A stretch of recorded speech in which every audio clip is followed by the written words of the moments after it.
नमस्कार दोस्तों, स्वागत है आपके YouTube चैनल एग्जाम स्टडी में। इस वीडियो में हम लोग बात करेंगे पद्म पुरस्कार की। जो पद्म पुरस्कार 2026 में दिए गए आपके आगामी एग्जाम्स के लिए बहुत ही महत्वपूर्ण है।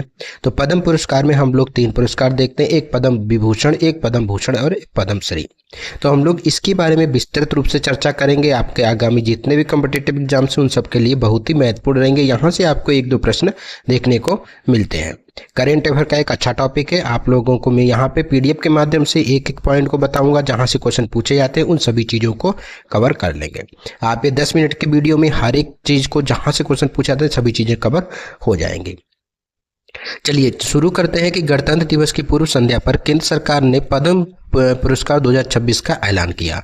तो ये भी याद रखना कब किया जाता है ऐलान, तो गणतंत्र दिवस की पूर्व संध्या पर। ठीक है, पूर्व संध्या पर केंद्र सरकार के द्वारा इसकी क्या की जाती है, तो ऐलान किया जाता है। कौन करता है उसके बारे में, 2026 के लिए द्रौपदी मुर्मू यानी कि राष्ट्रपति द्रौपदी मुर्मू ने 131 पद्म पुरस्कार देने की मंजूरी की है। तो कुल कितने पद्म पुरस्कार देने की मंजूरी की है, तो 131, 131 ये आंकड़ा याद रखना है, 131। अब 131 में हम लोग डिवाइड करेंगे कौन कौन से कितने। इसमें पद्म विभूषण 5 तो पद्म विभूषण हो गए, पद्म विभूषण दिया गया, 13 पद्म भूषण दिया गया और 113 पद्मश्री पुरस्कार जो कि शामिल हैं। तो कुल कितने हो गए, 131 हो गए। 5, 13 और 113 ये लोग आप लोग याद रखना। और कभी कभी क्रम लगाने के लिए आ सकता है कि इनमें से पद्म विभूषण, पद्म भूषण और पद्मश्री में सबसे बड़ा कौन है, तो पद्म विभूषण है, उसके बाद पद्म भूषण है, उसके बाद पद्मश्री है। चलिए नेक्स्ट है कि पुरस्कार पाने वालों में 19 कितनी महिलाएं हैं। तो महिलाएं कितनी है कुल, तो 131 में से कुल 19 महिलाएं हैं। ठीक है, ये आंकड़ा बिल्कुल आप लोग रट जाएंगे, याद कर जाएंगे। नेक्स्ट है कि इस लिस्ट में विदेशी नागरिक, अनिवासी नागरिक यानी कि एनआरआई, भारतीय मूल के व्यक्ति यानी पीआईओ कार्ड धारक, फिर भारत के प्रवासी नागरिक यानी ओसीआई धारक, इनकी संख्या कुल 6 है। तो ऐसे लोग कितने हैं जो कि विदेशी नागरिक है, या तो एनआरआई है, या तो पीआईओ कार्ड धारक है, या तो ओसीआई कार्ड धारक है। ऐसे 6 लोग हैं, 6 लोग आप लोग याद रखेंगे, 6 लोग हैं। और ये 19 महिलाएं आप लोग याद रखेंगे। इसमें किसमें तो 131 में ये पूरा। अब ऐसे कितने लोग हैं जिनको मरणोपरांत दिया गया, तो ये ऐसे 16 लोग हैं, 16 लोगों को मरणोपरांत दिया गया। तो ये सभी आंकड़े बहुत ही महत्वपूर्ण है। इस बार पद्म पुरस्कार में दिवंगत अभिनेता धर्मेंद्र, केटी थॉमस, अलका याग्निक और झारखंड के पूर्व सीएम शिबू सोरेन, उदय कोटक महिंद्रा के उदय कोटक और बीके मल्होत्रा मरणोपरांत, और क्रिकेटर रोहित शर्मा और महिला क्रिकेटर हरमनप्रीत कौर को जो कि दिग्गज नाम शामिल है। तो ये दिग्गज नाम जो कि आपको एग्जाम में पूछे जा सकते हैं। तो इनके नाम आप लोग इस प्रकार से याद रखेंगे। इनको हम आगे भी देखेंगे कौन कौन से किसको क्या पुरस्कार दिया गया। अब हम लोग देख लेते हैं 5 तो पद्म विभूषण दिए गए। इनको आप लोग विस्तृत रूप से याद रखेंगे क्योंकि यहीं से आपको क्वेश्चन पूछने की संभावना ज्यादा बनेगी। क्योंकि पद्म विभूषण 5 लोगों को दिया गया, इनका क्षेत्र भी आप लोगों को याद रखना है। देखिए सबसे पहले नाम आता है धर्मेंद्र सिंह देवल। तो धर्मेंद्र सिंह देवल जो कि मरणोपरांत दिया गया कला के क्षेत्र में, और ये महाराष्ट्र से संबंधित है। ठीक है, तो आप लोग विस्तृत इनका राज्य भी याद रखना है, किस क्षेत्र से हैं और कौन कौन है। दूसरा है केटी थॉमस। आपको थॉमस के नाम से ही आप लोग याद रखिए, ये साउथ इंडिया का ही कोई होगा। तो केटी थॉमस जो कि सार्वजनिक मामले के हैं, जो केरल से संबंधित है।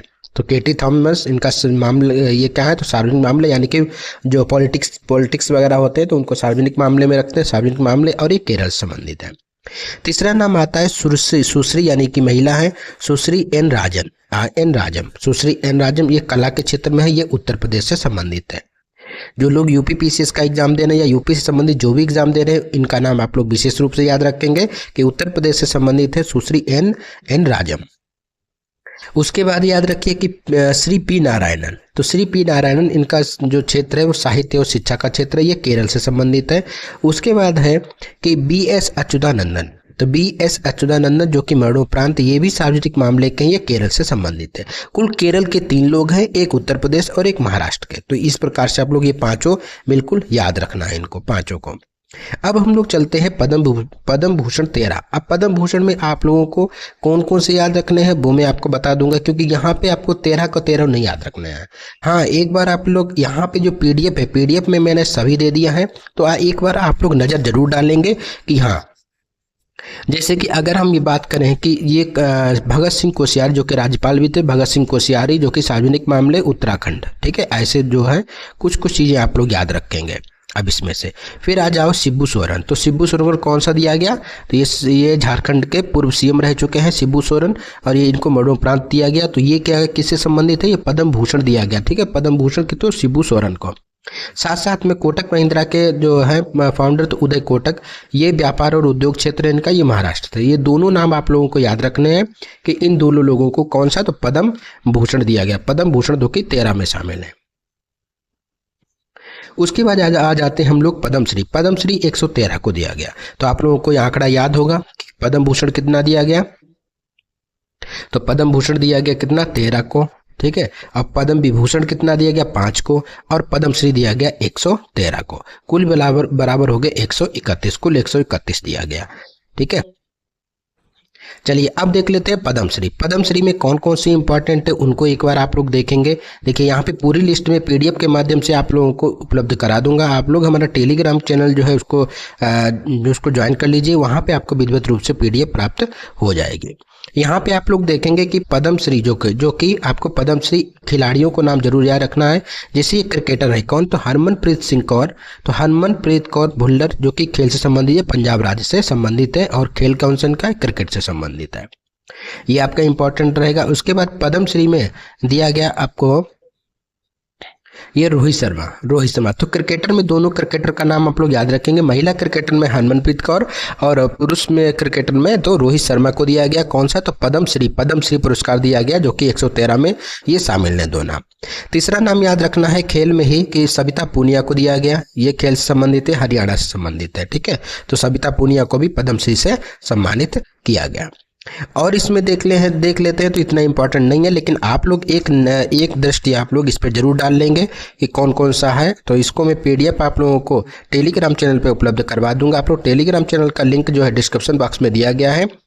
और इसी प्रकार से और भी वीडियो प्राप्त करने के लिए हमारे चैनल को सब्सक्राइब कर लीजिए, साथ साथ में बेल आइकॉन को भी प्रेस कर लीजिए। मैंने यहाँ पे एक लूसेंट की जो सीरीज स्टार्ट की है, जिसको मैं बिल्कुल पॉइंट टू पॉइंट करवा रहा हूँ। अभी मैंने 2-3 वीडियो आप लोगों को डाल दिया है। अब आपको पर डे 1 वीडियो या 2 वीडियो आपको मिल जाएंगे। 10 से 12 मिनट का वीडियो रहेगा, जिसमें आपको पूरा टॉपिक भी कवर होता हुआ चलेगा। अभी मैंने प्रारंभ किया प्राचीन इतिहास। इसी प्रकार से आप लोगों को धीरे धीरे करके आप सभी वीडियो भी प्राप्त हो जाएंगे। जितने भी आगामी एग्जाम से उन सब के लिए बहुत ही महत्वपूर्ण रहेगा। तो मिलते हैं नए टॉपिक के साथ। अगले करंट अफेयर में अगला टॉपिक करेंगे, जिसको हम विधिवत रूप से आप लोगों को बताऊंगा। तब तक के लिए धन्यवाद, नमस्कार। अगर आप चैनल पर नए, चैनल को सब्सक्राइब कर लीजिए, और वीडियो कैसा लगा आप लोगों को कमेंट जरूर करना है, कमेंट कीजिए, और साथ साथ में लाइक और शेयर करते रहिए। चलिए मिलते हैं अगले टॉपिक में नए टॉपिक के साथ। तब तक के लिए धन्यवाद, नमस्कार, जय हिंद।